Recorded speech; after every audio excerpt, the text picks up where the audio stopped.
What's up, team? It's Nsima the Centaur Inyang here with Centaur form fix number 4. Now, like I did in the last video, I want this channel to grow, so I gotta ask you this. Smash that motherfucking like button. Smash the fucking like button. No, I'm joking. Yeah, just give the video a like if you actually like it. Hopefully you guys get some stuff from this. But remember, if you want me to go over your form, email me at centaurformfix@gmail.com. Now you can upload the video to YouTube and send me a link so I can go and see the video. You can upload it to Instagram, send me a link so I can watch it via Instagram. The hardest things are when you guys send me downloads, okay? Because I can download them, it just takes a little bit more time for me to review, but you can do that too. Email me at centaurformfix@gmail.com.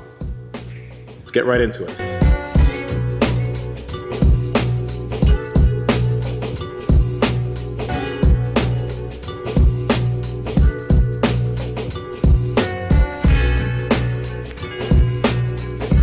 So, first video that we're going to review is going to be coming from Firawan Sobago, okay?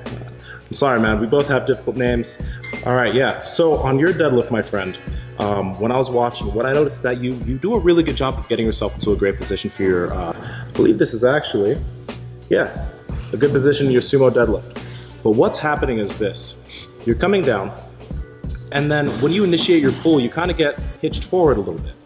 This is because as you're coming down, you have the problem of not taking slack out of the bar as you're bringing your hips down to the bar. So because there's not enough slack taken out of it, the bar can still direct you on where to go.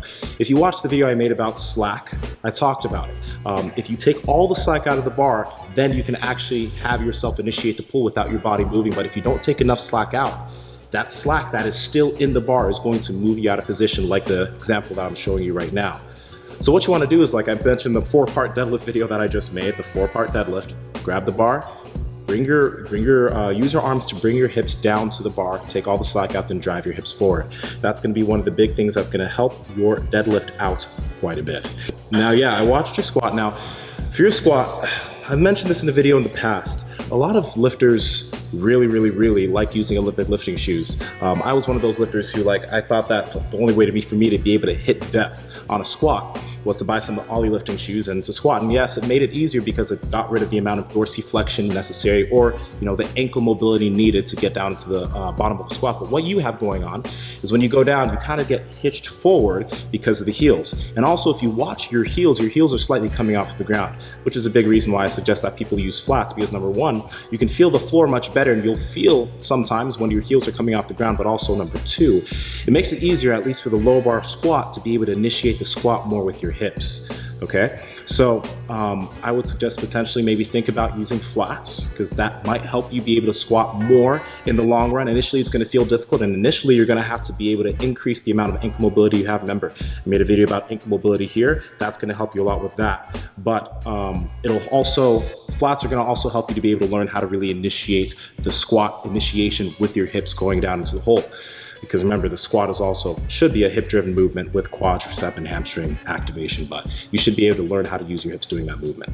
Okay, so the biggest things for you, man, are on your sumo deadlift. Take more slack out of the bar while you're heading down to deadlift so that you don't get yourself hitched forward. And then potentially for your squat, you may want to consider using flats so that you can feel the floor better, making sure that your heels don't leave the ground and so that you don't get hitched forward. And also so that it'll be a little bit easier to initiate the squat with your hips down into the hole.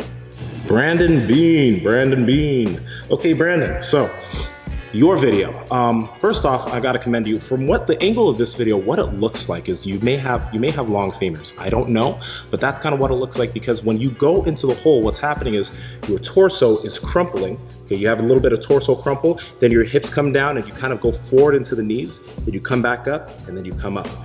Now, there's one big thing that you can do to fix this. Widen your squat stance. Okay, because if you widen your squat stance, when you head into the hole, you probably won't have the fault of going a little bit forward into the knees at the bottom of the hole. And you probably won't have to squat so low to hit depth, because right now you're having to squat really low to hit depth because your stance is fairly narrow. And again, I don't know if you have long femurs or not, but people with long femurs typically have this problem. And this is why people with long femurs typically have to squat much wider than people with normal sized or short femurs, just because they need to do that much more to be able to hit depth in their squat. Or you'll have the Lane Norton fault of the crumple, hips rise, and then you get out of the hole. So the big thing that I would suggest to you is widen the stance of your squat a little bit. This will make it easier for you to be able to hit depth when you're squatting. And yeah, pretty much if you widen your squat stance, you're gonna be able to maintain a much more upright torso as you're heading into the hole, and it'll just be more consistent squat. Hopefully that makes sense. I'm gonna get on to the next person. From Tommy Lamb. Oh, nope, Tommy's video didn't work, so we gotta skip Tommy. Sorry, Tommy. Next video is coming from Jeff Cavaliers, red marker. You win today for YouTube username of the day, because that's fucking genius. So yeah, dude, I watched your squat. What I'm gonna say is you have a really good squat. You have that Asian mobility.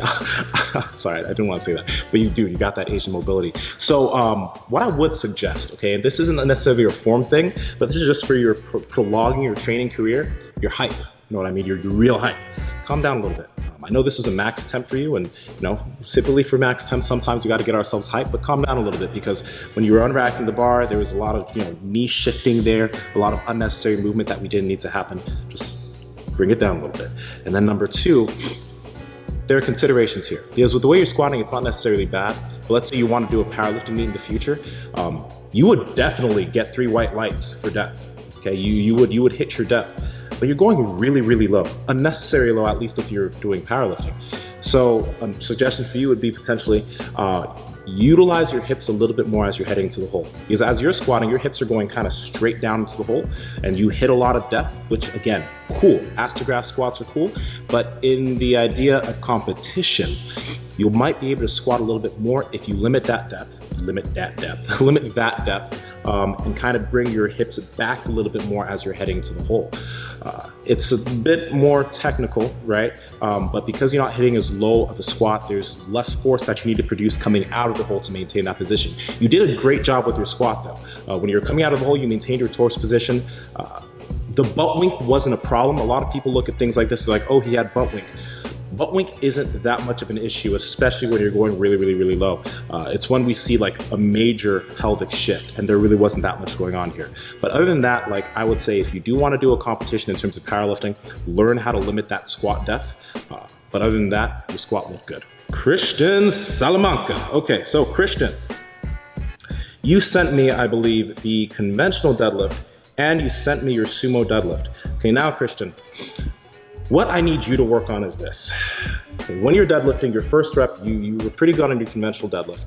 But what happened is when you came down, you didn't bring your hips back up to bring them down and reestablish yourself to take more slack out of the bar. So when you came down, there was all the slack in the bar, and then you just pulled from that position. Now, I could tell that you did that because you kind of lost positioning as you were coming up each rep after your first rep. And what you want to do is every single rep, you want to reestablish position. So you want to bring your hips up, bring your hips down, take slack out of the bar, and drive your hips forward. Okay, the reason why you want to also do that is because, let's say you do want to do a powerlifting meet in the future. Remember, you only get 1 rep. Okay, so you want to be able to train yourself to continue to learn how to take slack out of the bar in an efficient manner.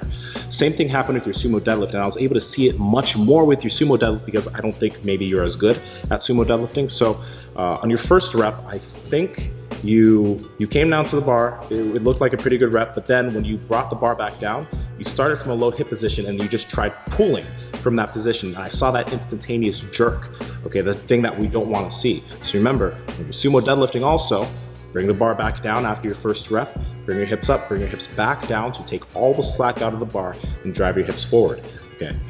That's one thing you want to make sure you're doing. You don't want to pull a bar that has slack in it. Take all the slack out of the bar. And again, I'm going to ding this again because for all of you guys who do not know what I'm talking about when I talk about slack, watch this video about slack and watch this video about the 4-part deadlift. The video about the 4-part deadlift can also work with conventional deadlifting. So it should help you all with that. Yeah, Christian, biggest thing, reestablish position after every single rep. Treat every single rep like your first rep. Doesn't mean that you need to let go of the bar. It just means that you need to bring your hips up and bring your hips back down, keeping your arms long to take slack out of the bar. Let's go to our next video. Stephen Kendrick. Okay, so Stephen, you sent me a squat and you sent me a good morning. okay? Now, first off, dude, your squat looked pretty good, other than it seemed high, at least from the angle that you sent me in the video.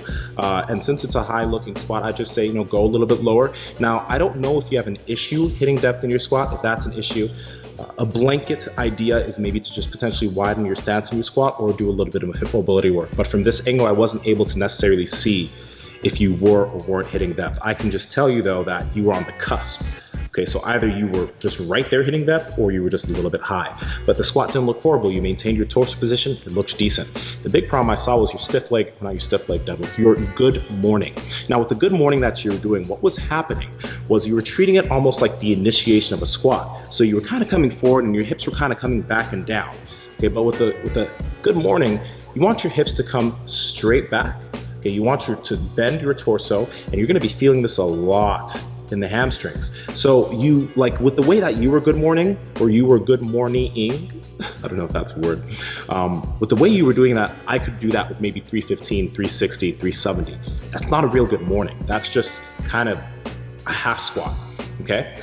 If you were doing a good morning the way that I just showed you in that clip, you're not gonna manage a crazy amount of weight, and you're actually going to work the places that you should be working, which are your lower back and your hamstrings. You gotta be getting your torso much, much lower than you were. So you gotta work on that, okay? Next video, Gaurav Budrani. Gaurav Budrani. I'm loving these names because y'all names are just as hard as mine. Nsima, Inyang, it's not that fucking easy. All right, Gaurav, you're new to lifting, you're starting to deadlift. You are having a fault that a lot of people, but you know what, Gaurav? I'm gonna commend you, first off, because you're trying to deadlift correctly. You're not just trying to jerk the bar off the ground. You're bringing your hips low. You're kind of taking time off of the ground, but what's happening is you're bringing your hips a little bit too low, okay? Again, the 4-part deadlift video talked exactly about what's going on. You get into a nice looking position, and then when you start pulling the bar pulls you out of position, because what's going on is when you're putting your hands on that bar, okay, you have not taken any slack out. And then the slack in the system is directing your torso where to go. So what you need to do is you need to put your hands on the bar. You need to break the bar like I talked about in that deadlift video. You need to pull slightly to get a little bit of slack out of the bar. Bring your hips down to get the remaining slack out of the bar, and then drive your hips forward. The video cut off. But as I was gonna say, as I just showed you in that clip. So Gaurav, the big thing you need to work on, my friend, is taking slack out of the bar, potentially starting with a slightly higher hip position. And as you, like I mentioned a few seconds ago, you're putting your hands on the bar, you're keeping your arms long as you bring your hips down, then you drive through, okay? Cool, let me know if you have any questions about that in the comment section. So that is the end of Centaur form fix number 4, everybody. Remember, if you want me to take a look at your form, email me at centaurformfix@gmail.com. I kind of like the way I'm doing this video now. I'm going to try, what I'm gonna be trying to do is kind of duplicate the angles that you guys have been showing me in terms of the videos that you send me, so I can show you what you're doing wrong, and then I can duplicate the angle and show you what you need to do. Okay, so I'm really digging this because it allows people like yourselves that are sending me the video to actually see what you need to fix. And it also allows other viewers that I'm not fixing to see what the faults I'm looking at are, and then ways to fix them. So it's helping everybody out, and I enjoy doing that. So send me videos for Centaur form fix number 5. That is all, that is it. Gonna end this here. This is Nsima Centaur Inyang from Break the Bar, Be an Anomaly, Be Different, and Be Yourself. And I'll talk to all of you very, very soon. Like the video.